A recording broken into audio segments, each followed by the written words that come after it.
Hi, sir! Suki na rin namin to si sir dati. So, yun. Nag-avail din si Bossing ngayon ng rain gear natin. So, ang napili ni Bossing yung army green natin with black. Combination ng black. Yun. Then, demo ng stuff natin kung paano suotin muna. Yun. Pinatago mo yung shoe cover niya. With hood na rin to. So, yung hood pala nito ay removable. Yan. So, pwede kayong mamili kung gusto nyo ng may hood or wala. Kasi yung iba kasi, optional. Gusto nila tanggalin kasi yung hood dito.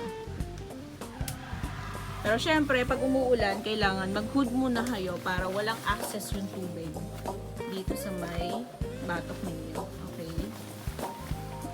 Kasi magtataka kayo bakit pumapasok yung tubig dito sa ilalim. Yung pala, hindi kayo naka-hood. So, kailangan, importante yung hood pa rin.